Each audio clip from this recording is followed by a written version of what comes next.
Hey, what's going on, guys? Ben Brewster here, triathletics.com. This video is all about posterior cuff tissue work. So this could be from one of two perspectives. One, you're limited in shoulder internal rotation. So your posterior cuff is basically three muscles on the back side of the shoulder and the superior side of your shoulder. It's your supraspinatus, your infraspinatus, and your teres minor. These combined act either as an external rotator of the shoulder.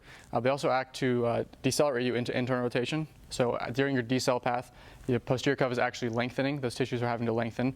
But also they act as a dynamic stabilizer of the shoulder as you go overhead. So as your arm spirals up, drives into layback, the posterior cuff acts to basically suction that shoulder, that humeral head in the socket and keep it centrated as your shoulder is moving overhead. So long story short, we need our rotator cuff, our posterior cuff in particular, to be very strong, very stable, but also have the ability to lengthen. So if you have any sort of really gritty adhesions in your posterior cuff, it's super tender, super sensitive, super tight. This can be something that can really help with that, as far as breaking up some of those adhesions, hydrating the tissue, and giving it a better extensibility. What's interesting about that is as you improve the tissue quality, you also improve the ability of those muscle fibers to contract as you improve the fascial quality and the tissue quality.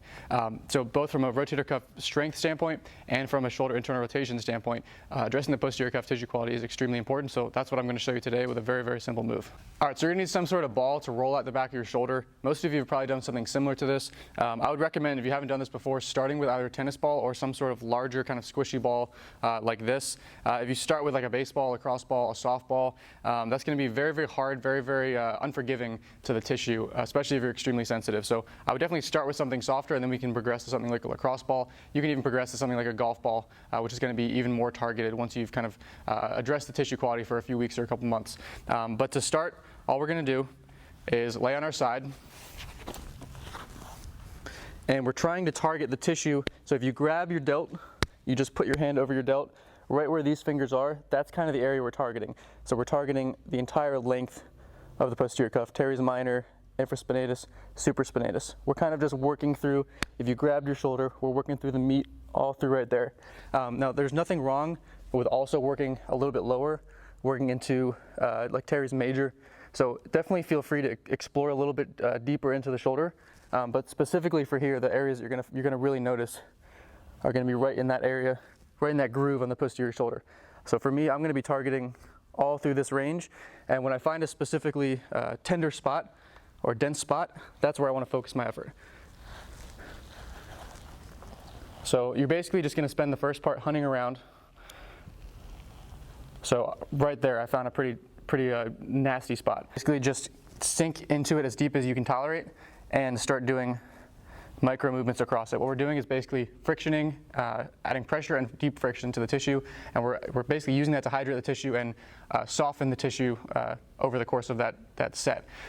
So what that will actually feel like, and what you'll feel to know that you've enacted change to the tissue, is that it'll go from like a 7, 8, 9 out of 10 in terms of pain, to like a 2, a 3, or a 4 out of 10 over the course of 2 to 5 minutes. Once you feel like the tissue softened and the pain threshold is dropped, that's a sign that you've kind of finished that area and you can move on to a different area or move on from this exercise. So that's the first thing you can do, is just friction the tissue. The second thing you can do is actually do kind of a pin and stretch technique or an active release technique. So you find that specifically dense, painful spot, sink into it as much as you can tolerate. We've pinned that posterior cuff now. Now while we keep that tissue pinned, we're going to lengthen it. So we're going to force it to lengthen by pulling cross body. So you don't need a ton of range here. If you try to yank your elbow all the way up here, you're going to impinge the front of your shoulder. So all you need is some little mobilizations. So we're pinning the tissue and then we're asking it to lengthen under load. And the final thing you can do, again, this can all be in the course of 1 2 to 3 minute set. You can do also all three of these things. You can do oscillations, you can do cross body, and then the third is you can just do simple external internal rotation. This one can be a little bit more difficult because you can kind of find that you find the spot, and then as you go into ER and IR, you kind of lose it. You'll roll up and over the spot, and that tissue will kind of try to get away from you.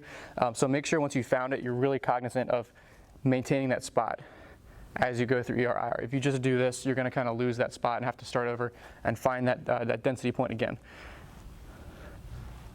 So that's really all there is to it. If you feel like you're getting any sort of like pain or pinching in your shoulder and you're laying all the way over your shoulder like this, what you can do is open up a little bit. You can still find those spots, but just opening up, give yourself a little bit more room in the shoulder to actually maneuver. That can help a lot, especially if you're doing the internal and external rotations. But that's really it. We're just trying to give our tissue some love, give the posterior cuff some love, hydrate the tissue, and give it that ability to shorten and lengthen effectively.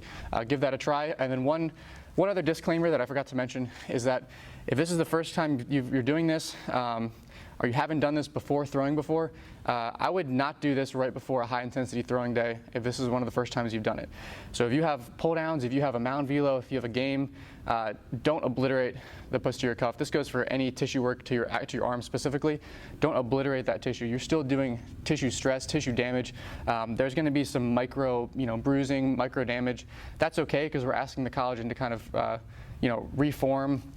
We're asking the tissue to hydrate. We're asking all these things, and it's positive adaptation, but you don't want to completely demolish and obliterate the tissue right before you then stress it to a high capacity. So if you're going to do this pre-throwing, maybe stick to like a minute, maybe stick to a 5 out of 10 intensity, and I would just take the other days of the week, maybe the day after a start or the day after a high intensity bullpen, and kind of use that as an opportunity to really target this tissue work more aggressively.